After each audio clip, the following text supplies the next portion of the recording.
আজকে আমি কচুরমুখী ভর্তা করে দেখাবো।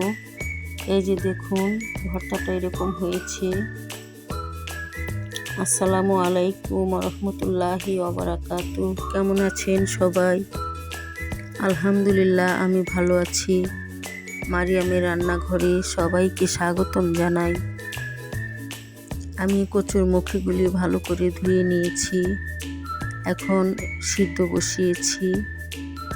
এখানে আমি হাফ কেজি কচুরমুখী নিয়েছি।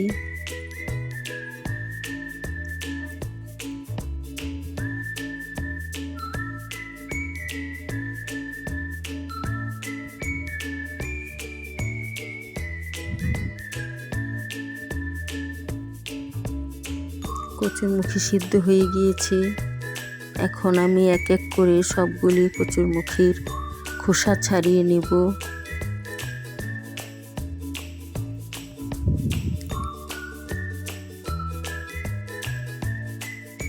এই যে কচুরমুখীর খোসা ছাড়ানো হয়ে গিয়েছে।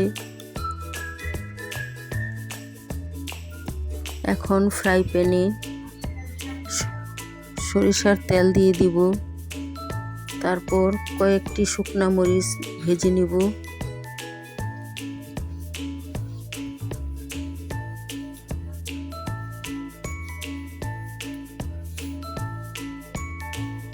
এ পর্যন্ত যারা যারা ভিডিওটি দেখে এসেছেন এখনও একটি লাইক দেননি, প্লিজ একটা লাইক দিয়ে দেন। ভিডিওটি শেয়ার করে দেন আপনার প্রিয়জনদের কাছে, যেন আমার ভিডিওটি রেসিপিটি সবাই দেখতে পারে। একটা গঠনমূলক কমেন্ট রেখে যান, যেন আপনার কমেন্ট ধরে আমি আপনার পরিবারে যেতে পারি। শুকনা মরিচগুলো ভাজা হয়ে গিয়েছে। এখন আমি কুচি করে কেটে রাখা পেঁয়াজগুলো ভেজে নেব। কাঁচা পেঁয়াজ দিয়ে আমি ভর্তা খেতে পারি না, তাই আমি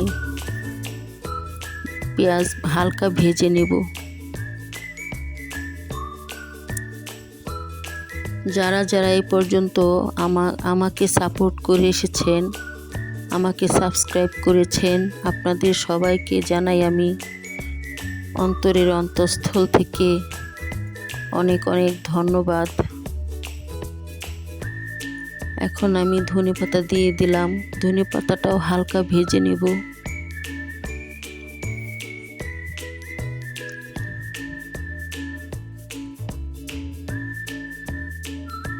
আমার ভিডিওর কোনো অংশ যদি আপনাদের ভালো লেগে থাকে তাহলে আমাকে সাবস্ক্রাইব করে বেল আইকনটি অন করে রাখবেন, যেন পরবর্তী ভিডিও দেওয়ার সাথে সাথে আপনার কাছে নোটিফিকেশন চলে যায়।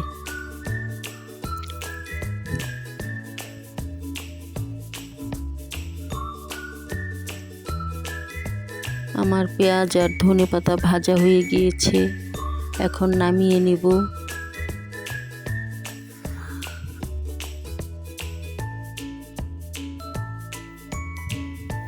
এখন এখানে আমি কচুরমুখীটা সিদ্ধ করে রেখেছিলাম, সেটা চটকিয়ে নিয়েছি। এখন হালকা একটু ভেজে নেব, যেন কোনো পানি না থাকে। যেহেতু সিদ্ধ করেছি তাই কিছুটা ভেজে নেব আর কি।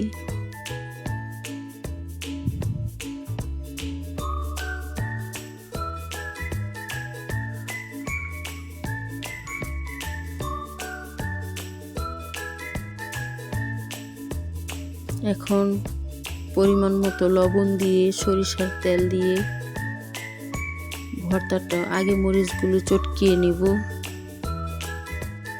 ভালো করে চটকিয়ে নেব মরিচগুলো, তারপর পেঁয়াজের সাথে মেখে নেব। পেঁয়াজটা এখনো গরম, ধরতে পারছি না। এখন ঠান্ডা করে মিশিয়ে নিচ্ছি।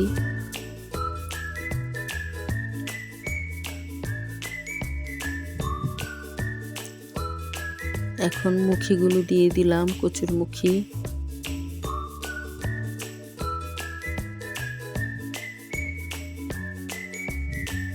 রেসিপিটি কেমন হয়েছে, এই ভর্তাটা কেমন হয়েছে জানাবেন কমেন্ট করে বন্ধুরা। দয়া করে পুরো ভিডিওটা দেখে নেবেন, স্কিপ করবেন না বন্ধুরা। সবাই ভালো থাকবেন। আল্লাহ হাফেজ।